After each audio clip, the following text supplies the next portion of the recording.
June 4th, 1942, 10:22 a.m., middle of the Pacific Ocean. Lieutenant Commander Wade McCluskey looks down from 14,000 feet and sees something that will change history. 4 Japanese aircraft carriers, steaming in formation. Flight decks packed with planes, fuel lines snaking across the deck, ordnance scattered everywhere. They have no idea he's there. McCluskey's fuel gauge is nearly empty. He's been searching for 2 hours. His squadron almost turned back, but something told him to keep going, just a little further. And now he's found them. He keys his radio. Attack, attack, attack. 37 dive bombers roll into their attack runs. In the next 5 minutes, the entire course of World War II will change. But to understand how we got here, to understand why this moment matters, we need to go back 6 months to the day that started it all. Part 1: The Rise of the Empire. December 7th, 1941, 7:48 a.m., Pearl Harbor, Hawaii. Seaman First Class James Ward is having breakfast on the USS Oklahoma when he hears the sound. Aircraft engines, lots of them. He looks up just in time to see the rising sun emblems on the wings. Japan. Bombs start falling. Torpedoes slam into Battleship Row. The Arizona explodes with such force that the shockwave kills men on nearby ships. The Oklahoma capsizes in minutes, trapping over 400 men inside. In 2 hours, Japan kills 2,403 Americans, destroys or damages 21 ships, wrecks 188 aircraft. The U.S. Pacific Fleet is crippled. But here's what most people don't know. Pearl Harbor wasn't the main target. While Americans reeled from the shock, Japan launched simultaneous attacks across the Pacific. The Philippines, Wake Island, Guam, Hong Kong, Malaya, Thailand. This wasn't just a sneak attack. This was a coordinated blitzkrieg across 1/4 of the Earth's surface. And it worked beyond Japan's wildest dreams. 10 hours after Pearl Harbor, Japan destroys most of America's air power in the Philippines, catching General MacArthur's planes on the ground even though he'd had 9 hours warning. December 10th, Japan sinks the British battleship Prince of Wales and battlecruiser Repulse off Malaya. First time in history that aircraft sink modern battleships actively defending themselves. The Royal Navy's reputation dies with them. December 23rd, Wake Island falls after a heroic 15-day defense. December 25th, Hong Kong surrenders. Merry Christmas. January 2nd, Manila falls. MacArthur retreats to Bataan. February 15th, Singapore, the Gibraltar of the East, Britain's impregnable fortress, surrenders to a Japanese force half its size. Churchill calls it the worst disaster in British military history.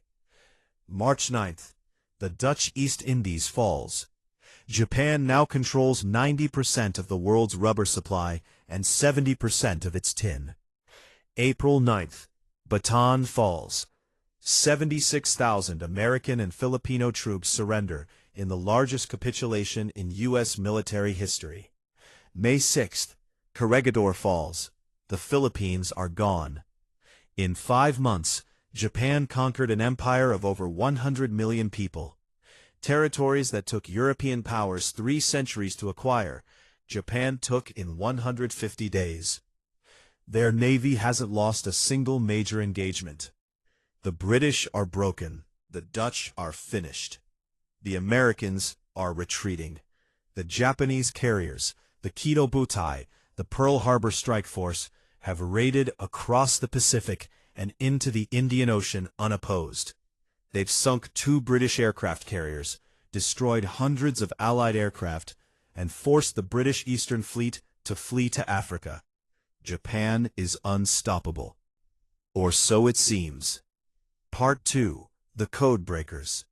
While the Japanese carriers are rampaging across 2 oceans, Something extraordinary is happening in the basement of Building 1 at Pearl Harbor. A team of codebreakers is fighting a different kind of war. Commander Joseph Rochefort runs Station Hypo, the Navy's signals intelligence unit in Hawaii. He's brilliant, eccentric, and completely obsessed. He works 20-hour days, pacing the corridors in a smoking jacket and slippers, chain-smoking, surviving on coffee and sandwiches. His mission: crack JN-25, Japan's main naval code. It's brutally difficult. JN-25 uses a two-layer encryption system. First, words and phrases are converted to 5-digit number groups from a codebook containing 45,000 entries. Then, those numbers are enciphered using another set of randomly generated 5-digit numbers from an additive table. To crack a message, you need both the codebook and the additive table. Japan changes the additive table every few months. When they do, Rochefort's team has to start over. But they're making progress. By spring 1942, they can read fragments. Enough to get the gist, enough to matter. In April, they intercept something big. Japan is planning a major operation. Multiple references to AF. Preparations for an invasion. Assembling the largest fleet since Pearl Harbor. Rochefort is convinced AF is Midway. His bosses in Washington aren't sure. Some think it's the Aleutian Islands. Others think Hawaii itself. A few think it's a Japanese deception. Rochefort needs proof. So he devises a brilliant trap. He has the garrison on Midway send an uncoded radio message saying their water desalination plant is broken, and fresh water is running short. 2 days later, Japanese intelligence sends an encrypted message. AF is short on fresh water. Gotcha. Now they know where. But Rochefort gives them something even more valuable. When. His team intercepts the Japanese operational plan. Not all of it. They're still only reading about 15% of JN-25, but enough. Enough to know Japan will strike on June 4th or 5th. Enough to know the composition of their fleet. Enough to know their approach routes. Admiral Chester Nimitz, the commander of the Pacific Fleet, now has what every military commander dreams of: perfect intelligence. But intelligence isn't enough. He still has to win the battle. And the odds are terrible. Part 3. The odds. Let's talk about what Nimitz is facing. Admiral Yamamoto, Japan's naval genius, the architect of Pearl Harbor, is assembling the most powerful naval armada ever put to sea. Over 200 ships, 11 battleships, 8 aircraft carriers, 22 cruisers, 65 destroyers, 21 submarines. It's divided into multiple groups. The Carrier Strike Force, 4 fleet carriers, Akagi, Kaga, Hiryu, Soryu, with 248 aircraft, and the most experienced naval aviators in the world. The same carriers and crews that devastated Pearl Harbor. The Invasion Force, transport ships, carrying 5,000 troops to occupy Midway after the air and naval bombardment. The main body, 7 battleships, including Yamamoto's flagship Yamato, the largest battleship ever built, with 18-inch guns that can fire shells weighing as much as a car. The Northern Force, 2 light carriers attacking the Aleutian Islands as a diversion. And what does Nimitz have? 3 carriers: Enterprise, Hornet, and Yorktown. Yorktown shouldn't even be here. 2 weeks ago, at the Battle of the Coral Sea, she took a bomb hit that blew a 60-foot hole in her flight deck. Naval architects at Pearl Harbor estimated she needed 3 months of repairs in a fully equipped shipyard. Nimitz gave them 3 days. Workers swarmed the ship around the clock, welding, cutting, patching, taking shortcuts that would make peacetime inspectors faint. When Yorktown sailed on May 30th, civilian workers were still aboard, finishing repairs as she steamed toward Midway. One more hit might finish her, but Nimitz needs every carrier he can get. So on June 2nd, Task Force 16, Enterprise and Hornet under Rear Admiral Raymond Spruance, takes position northeast of Midway. Task Force 17, Yorktown, under Rear Admiral Frank Fletcher, joins them the next day. And then they wait. Radio silence, no lights, hidden in the fog and clouds. The Japanese have no idea they're there. Yamamoto's plan depends on surprise. He expects to catch the American carriers in Pearl Harbor, then destroy them when they rush out to save Midway. But the American carriers aren't in Pearl Harbor. They're already here, waiting in ambush. It's the perfect trap. Except nothing in war goes according to plan. Part 4. The First Strike. June 4th, 4:30 a.m. On the Japanese carriers, engines roar to life. Flight deck crews scramble in the pre-dawn darkness. One by one, aircraft launch. 108 planes, 36 dive bombers, 36 level bombers, 36 Zero fighters head for Midway, 240 miles away. Their mission? Destroy Midway's air defenses and soften up the island for invasion. At Midway, radar picks up the incoming raid at 5:53 a.m., 93 miles out and closing fast. Air raid sirens wail. Every flyable aircraft on the island scrambles. Fighters, bombers, everything. 26 Marine fighters, a mix of obsolete Brewster Buffaloes and a handful of Wildcats, climb to intercept. They don't stand a chance. The Zero is the best fighter in the Pacific. Faster, more maneuverable, flown by pilots with years of combat experience. The Brewster Buffalo is a death trap. Barely combat-worthy. The Marines fight anyway. Captain John Carey leads his Buffalo squadron straight into the Japanese formation. Zeros swarm them immediately. Buffaloes start falling. Flames trailing, spinning into the ocean. Within minutes, 15 of the 26 Marine fighters are shot down. 7 more are so badly damaged they'll never fly again. Only 2 escape without damage. Meanwhile, the Japanese bombers hit Midway. Hangars explode. Fuel tanks burst into flames. The powerhouse is destroyed. But the runways survive. And most importantly, the island's defenses, the anti-aircraft guns, are still operational. The Japanese strike commander, Lieutenant Tomonaga, radios back to the carriers. There is need for a second attack. This message will doom Japan. Back on the carriers, Admiral Nagumo has a problem. His planes are currently armed with torpedoes and armor-piercing bombs, the loadout for attacking ships. This is standard doctrine. Always be ready to strike enemy carriers. But Tomonaga is saying Midway needs another pounding, and Nagumo's scouts haven't reported any American ships in the area. At 7:15 a.m., Nagumo makes his decision. Rearm the aircraft for a second strike on Midway. Switch from torpedoes to land bombs. It's not a crazy decision. Based on the intelligence he has, it makes sense. Crews scramble. On all 4 carriers, torpedoes are detached, hauled down to the magazines. Heavy land bombs are brought up, mounted on the aircraft. It takes time. Lots of time. And then, at 7:28 a.m., everything changes. A float plane from the cruiser Tone, delayed in launching because of a catapult malfunction, radios in. Sight what appears to be 10 enemy surface ships. Nagumo's blood runs cold. Surface ships? Where? What type? He radios back. Ascertain ship types. Agonizing minutes pass. Then, enemy is accompanied by what appears to be a carrier. A carrier. Nagumo immediately reverses his order. Forget the land bombs. Rearm with torpedoes. We have to sink that American carrier before it can strike us.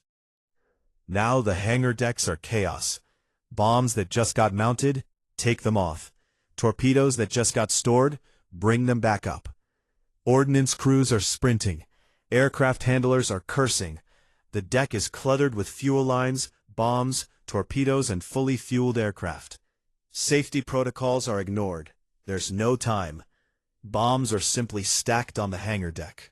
Fuel lines left connected. The carriers are floating bombs. And the American planes are already in the air. Part 5. The attack begins. Back on the American carriers, Admiral Fletcher made his decision at 7 a.m. Launch everything.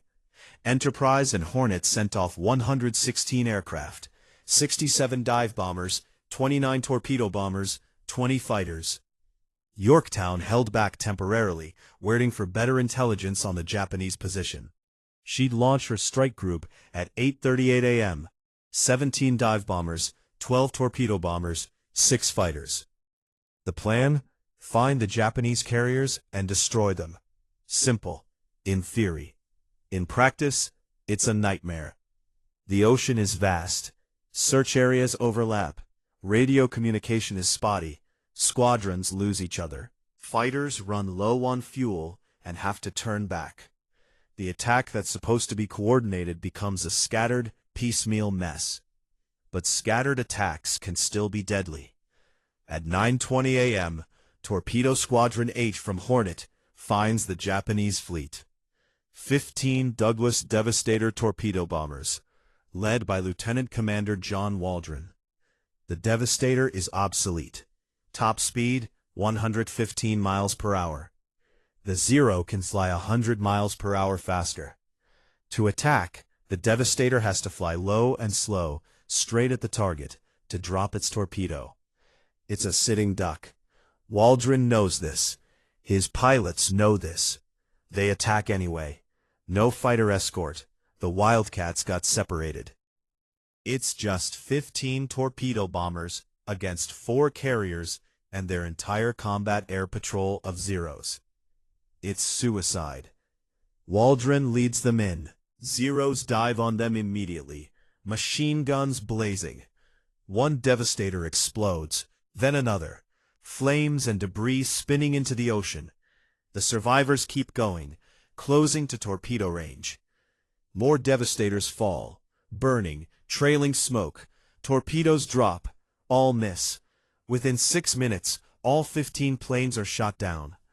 Only one man survives, Ensign George Gay. His plane crashes into the ocean. He inflates his life raft, hides under his seat cushion, and watches the battle unfold from the water. 14 men dead. No hits. At 9:40 a.m., Torpedo Squadron 6 from Enterprise arrives. 14 Devastators. Same story. Zeros swarm them. 10 planes shot down. No hits. At 10 o'clock a.m., Torpedo Squadron 3 from Yorktown. 12 Devastators. 5 shot down. No hits. In 40 minutes, 35 American torpedo bombers attacked the Japanese fleet. 29 were destroyed. Not a single torpedo hit. On the Japanese carriers, the mood is jubilant. The Americans threw everything at them and failed. Their carriers are still untouched. Their flight decks are crowded with aircraft, rearmed, refueled, ready to launch. The counterstrike that will destroy the American carriers is minutes away. Below deck, armorers are still frantically working. Mechanics are making final checks. The hangar decks are packed with planes, fuel, and ordnance. But the torpedo attacks did something crucial. They pulled every Japanese Zero down to sea level. The sky above the fleet is empty, and at 14,000 feet, diving out of the sun, are 3 squadrons of American dive bombers.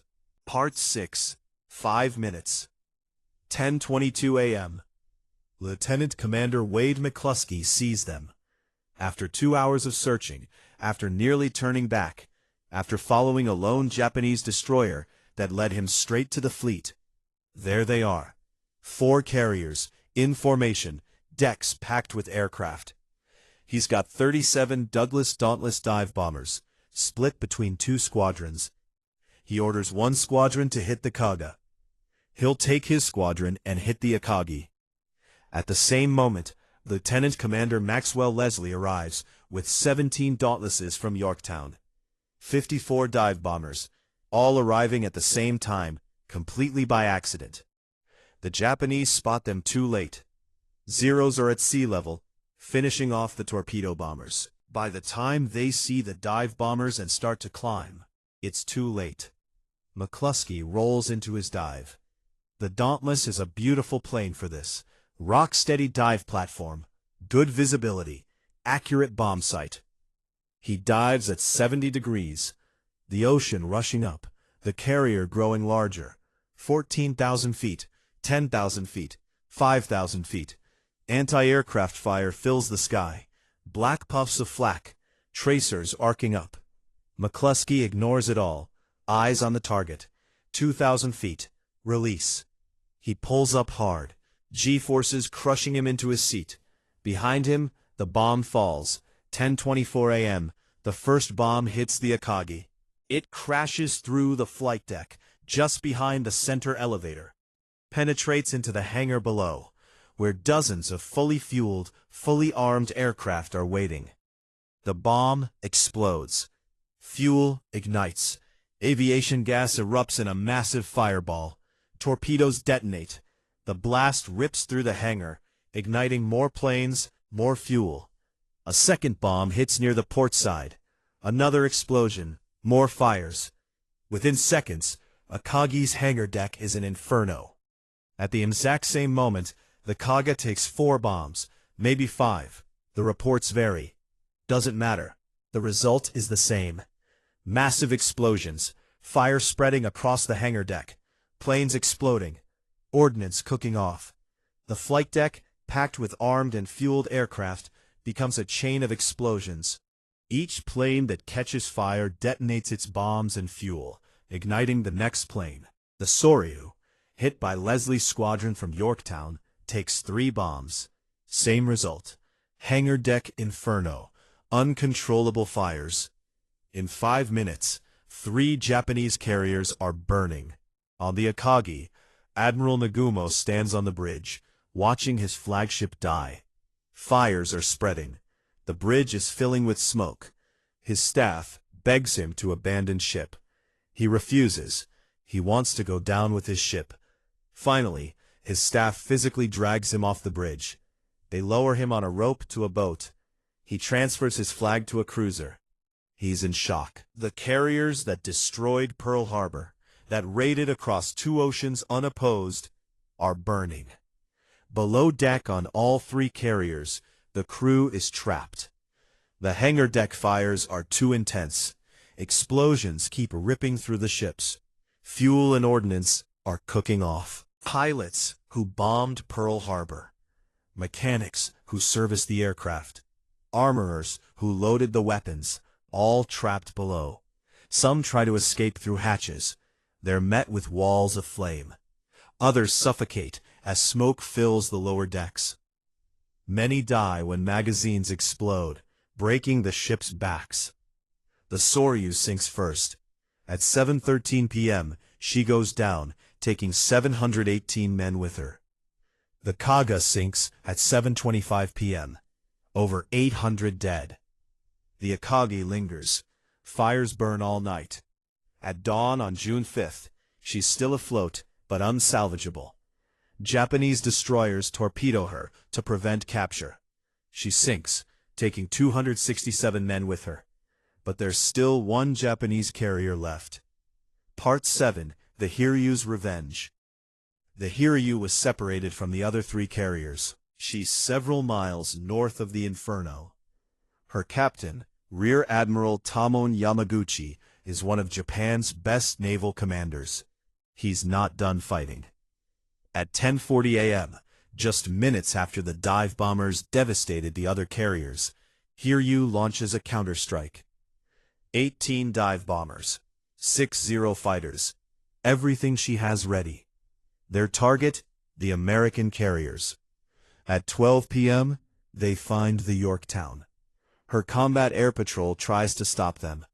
They shoot down 10 of the 18 bombers. 8 get through. Bombs fall. 1 hits near the smokestacks, killing or seriously wounding 66 men, and snuffing out 5 of her 6 boilers. 2 more bombs hit, starting fires. But Yorktown's damage control teams are incredible. They get the fires under control, restore power to 1 boiler. Within an hour, Yorktown is making 20 knots again. Black smoke has been controlled. From the air, she looks operational. At 2:30 p.m., The Hiryu launches again. 10 torpedo bombers, 6 fighters. They find the Yorktown at 3:20 p.m. They attack through a wall of anti-aircraft fire. Half are shot down, but 2 torpedoes slam into Yorktown's port side. The explosions are catastrophic. Her list increases to 26 degrees. Power fails. Communications go down. At 3:55 p.m., the captain gives the order, abandon ship. Over 2,000 men go over the side. Destroyers pick them up. Yorktown is dead in the water, listing heavily. Everyone thinks she's finished. But she doesn't sink, not yet. Meanwhile, the Americans are hunting the Hiryu.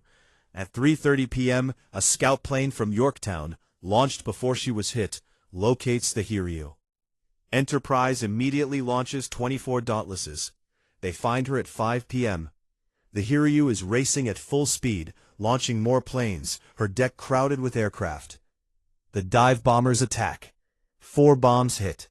Same result as before. Hangar deck fires, explosions, uncontrollable inferno.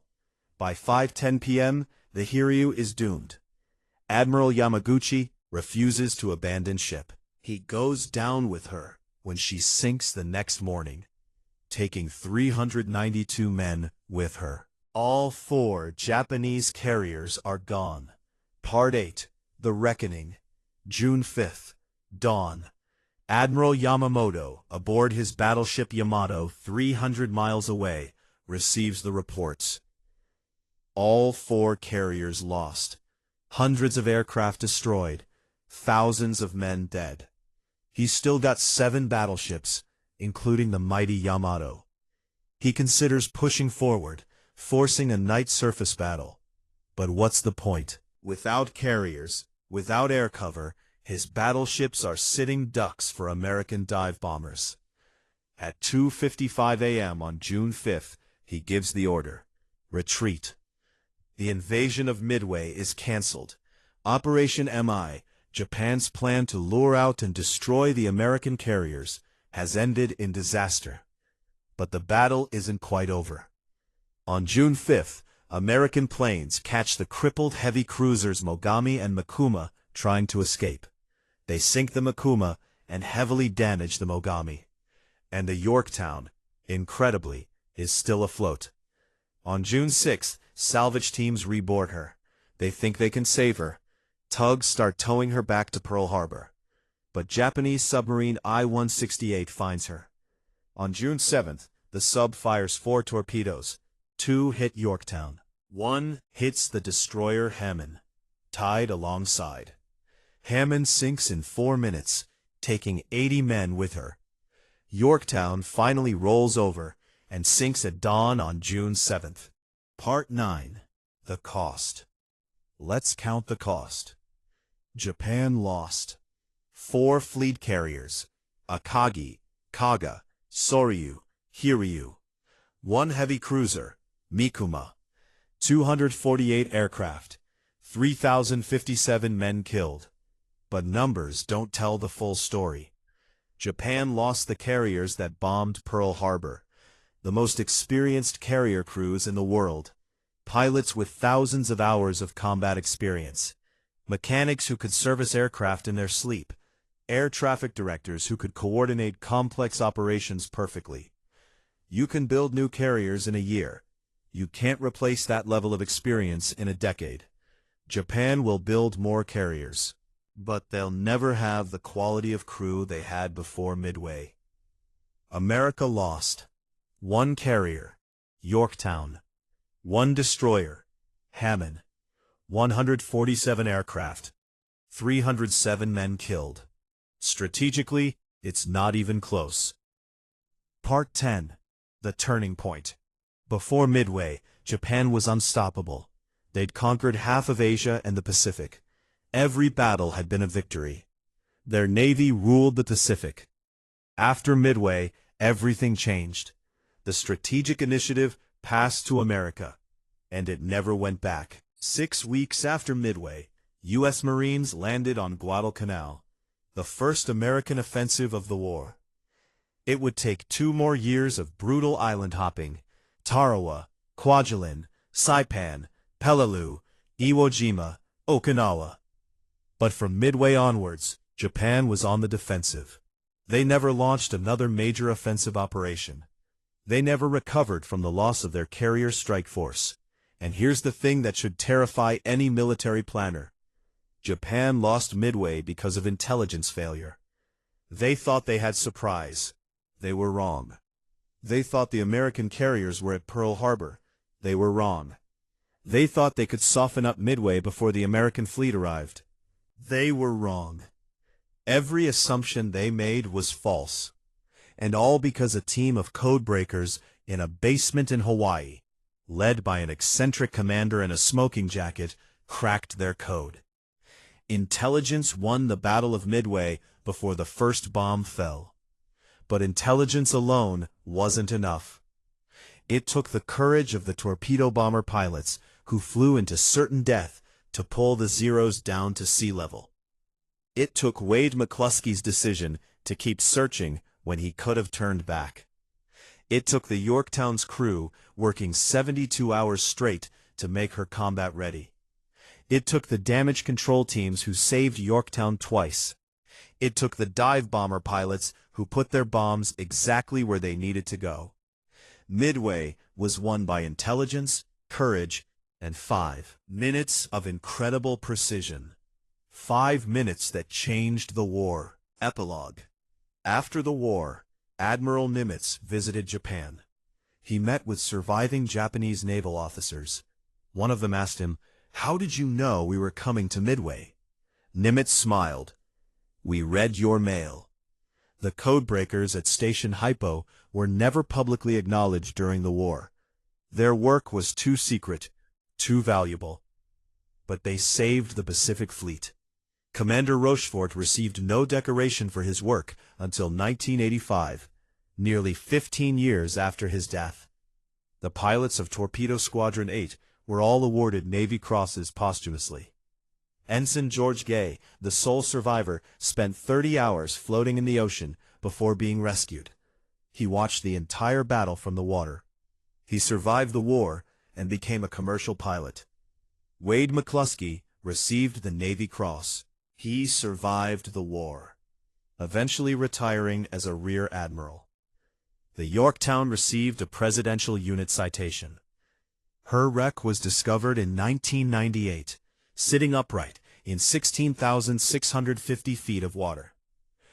Admiral Yamamoto survived Midway, but he never recovered psychologically. He knew Japan had lost the war. A year later, American codebreakers intercepted his travel plans. P-38 fighters ambushed his plane over Bougainville. He was killed instantly. Japan fought on for 3 more years, but they never had another chance to win. Midway ended that possibility. 1 battle, 6 hours, 5 minutes of dive bombers. The turning point of World War II.